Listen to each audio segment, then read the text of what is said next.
Зahvaljujem подпредседателе, почитувани колеги пратеници, почитувана македонска јавност. Нема потреба, сметам, да ставаме систем за исклучување на зборањето на пратениците. Доволни ни се овие инструменти кои што ги имаме тука во салата. Само момент,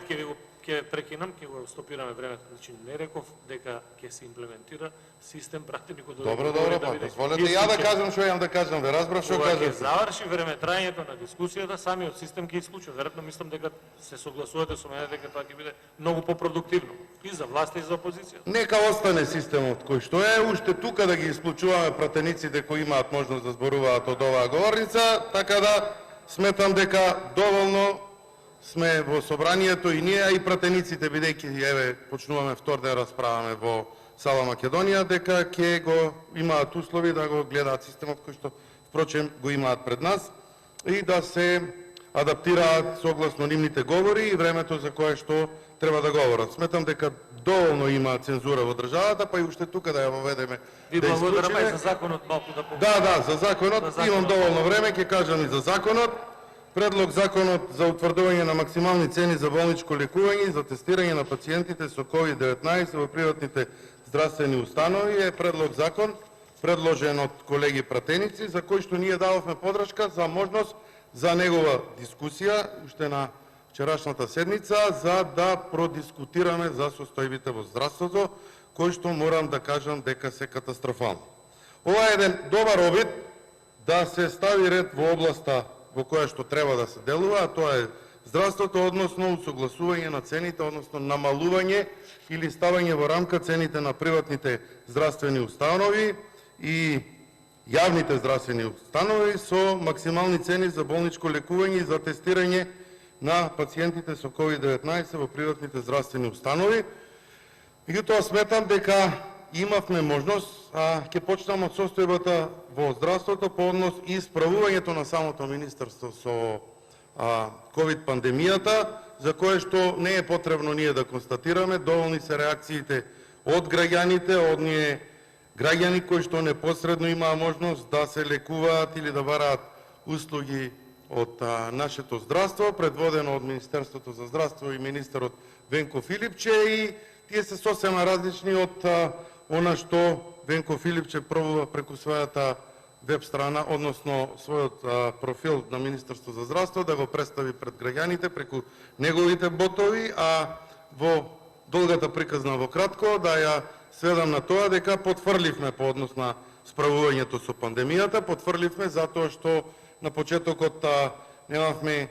конкретни регулативи, матичните лекари лута, не им беа дозволени одредени реакции, цените во приватното здравство беа многу високи,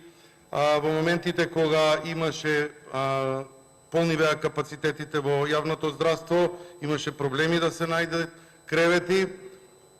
и сето ова го ставам на товар на Министерството за здравство кое е неорганизирано, влезе во овој светски проблем, ова пандемија која што го зафати светот и секоја држава посебно се справуваше со него. Да не бидам злоупотребен, да изразам огромна благодарност на медицинскиот персонал, докторите, медицинските лица, вработените во здравството, затоа што во условите кои што ги има, го дава максимумот за помош и спасување на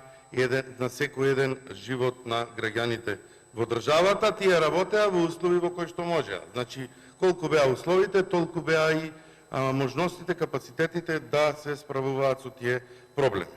Морам да подсетам дека ВМРО ДПМН е на почетокот на пандемијата излезе со една платформа во делот на економските и здравствените мерки и предлози со кои што би се надминал,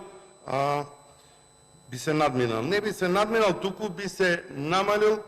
интензитетот на самата пандемија, за кој што власта не најде за сходно да седне да разговара по оваа тема, убедувајќи не дека проблемите ќе бидат решени и дека добро се справуваат со сите оние непознаници кои што на почетокот се појавуваа во оваа пандемија. Толку беше од разговорите, толку беше од слушањето на други мислења, од други релевантни, да речам, фактори во во оваа пандемија која што имавме, затоа што само бендисаноста на министерот за здравство, на власта, беше до толку многу висока што сметаа дека ќе можат да се борат и сами со оваа болест. За жал, видовме како продуцираше болеста во нашата држава и дека мерките кои што се донесуваа како од економски, така и од здравствен план беа закаснети. Откако пандемијата, да речеме, стана секојдневие во државата, ВМРО-ДПМН излезе со повеќе законски решенија и ги поднесувавме во скратена постапка од причина што немаше време за чекање и морам да констатирам дека владеачкото мнозинство во овој парламентарен дом досега сите барања за разгледување на закони по однос на оваа пандемија ги отфрлаше како предлог точки на дневен ред и ние не успеавме да продискутираме за основни работи. Првично баравме една стручна комисија за заразни болести, затоа што согласно законската легислатива која што имаме во државата, ние имаме комисија за заразни болести, меѓутоа за заразни болести од секаков вид, па во таа комисија членуваат, без да омаловажам и да навредам некој, и доктори од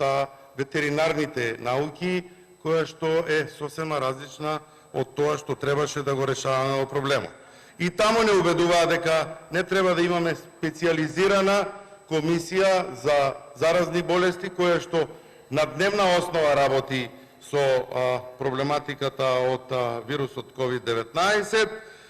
и продолжија со своето, да кажам, однесување кое што се манифестира во текот на цело време. И тоа помина на начин на кој што помина.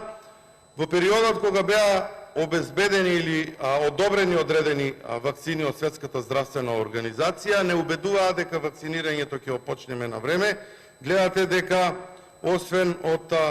ковакс механизмот и мала количина на вакцини кои што се набавени, односно купени од страна на државата, она другото кое што го добиваме како милостиња од држави членки на Европската Унија и држави пријатели на Република Македонија, и сметам дека нема можност да кажете дека добро се справуваме со вакцинацијата кога гледаме дека соседна држава до нас, која што ги отвори границите да се вакцинираат граѓаните во Република Македонија, на кое ниво е тоа, а на кое ниво се наоѓаме ние. Морам да спомнам дека Законот за здравствена заштита кој што го поднесе ВМРО-ДПМН е на некој начин сличен со законот кој што е поднесен од колегите пратеници и дека ние ќе дадеме подршка на ова законско решение од причина што колку толку успева да ги стави во одредена рамка од цените или разликите кои што ги има помеѓу јавното и приватното здравство. Но да не заборавиме дека, колеги пратеници, вие отфрливте законско решение, Закон за здравствена заштита, каде што ВМРО-ДПМН излезе со 4 столба во кои што ќе се регулираше решението помеѓу јавното и приватното здравство. Кои се тие столбови? Првиот столб е цените да бидат во приватното здравство, како цените во јавното здравство, и вратите на приватното здравство, односно расположливите кревети, да бидат отворени и за пациенти од јавното здравство, доколку нема можност за сместување во јавното здравство. Бесплатни ПСР тестови за граѓаните во Република Македонија, затоа што гледаме веќе откако излегоа одредени средства, односно зголемување на добивките на приватните здравствени институции, колкава е разликата која што граѓаните во Република Македонија ја платиле за ПСР тестовите, од причина што знам дека ќе пробате да не убедувате дека имало доволни тестови во јавното здравство, меѓутоа фактичката состојба и оно што граѓаните го знаат е дека не е така. Се закажуваат тестирање после 7 дена во состојба со непознаници со болеста, во состојба на симптоми, во состојба на голема смртност во државата која што имавме, да се доведе некој сам во ситуација да чека 7 дена за тестирање во јавното здравство е недозволиво. посебно затоа што знаеме на кој начин продуцираше болеста и не дозволивте да ова законско решение ги покрие трошоците за тестирање и во приватното и во јавното здравство на цена на трошок на државата, затоа што сметам дека диагностицирањето, односно моментот на потврдување дали граѓанинот е заразен или не, е многу битен колку што е порано, за да можат да се даваат соодветна терапија по истото тоа. Третиот столб кој што ВМРО ДПМН го предложи е бесплатна витаминска терапија за сите пост-ковид и ковид пациенти, од причина што сите знаеме колкава е сумата на средства која што секое семејство ја одвојуваше за оваа витаминска терапија потребна за лекување или пак за заштита од самата болест. И четвртата и многу битен столб беше да листата на чекање на било кој пациент за било која операција во било која клиника, кој што е повеќе од 60 дена на листите на чекање за јавното здравје, бидат отворени и вратите на приватното здравство, специализирани за таа област, затоа што многу оделенија по јавното здравство во институциите беа затворени и многу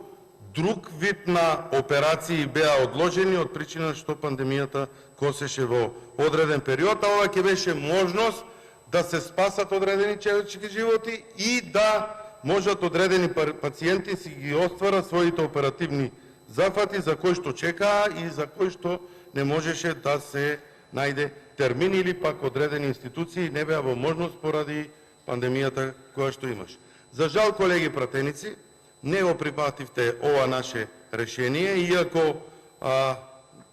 со 4 милиарди евра буџет на државата, сметам дека ќе направевме голем исчекор на заштита на нашето население од оваа болест. Затоа, како за крај да спомнам дека ова законско решение во некоја форма е налик на законското решение кое што ВМРО ДПМН го предложи, па неколку дена покасно Левица излезе со ова законско решение и ние ќе дадеме поддршка не поради нешто друго, туку затоа што треба да сватиме сите како пратеници дека и ние имаме можност за одлучување за одредени текови на работата и да не ги оставиме само владата и министерот да решаваат за одредени работи. Сепак ние се наоѓаме помеѓу граѓаните, со болеста и пандемијата се соочуваме сите и знаеме дека одредени решенија можат да произлезат и од нас. Да не бидеме слепи послушници, да не бидете вие слепи послушници на власта и да пробаме одредени законски решенија или предлози за измени на одредени закони да потекнат и да излезат од нас. Па макар биле и од опозицијата, па макар били и од ВМРО ДПМН, се со една цел, изнаоѓање законско решение кое што ќе помогне на граѓаните во Република Македонија, кое што да ќе оптеврети финансиски државата по одредени овие услови кои што ги бараме или мерки кои што ги предлагаме, меѓутоа ќе спасиме човечки животи за разлика од големите суми на пари кои што се излеваат во некои непродуктивни, трошоци во државата, како набавка на 45 нови возила за влада и како многу други, да не излезе политички мој одговор, затоа што сакав навистина да се осврнам на темата за која што зборувам. Благодарам. Реплика пратеникот Панчо Милов.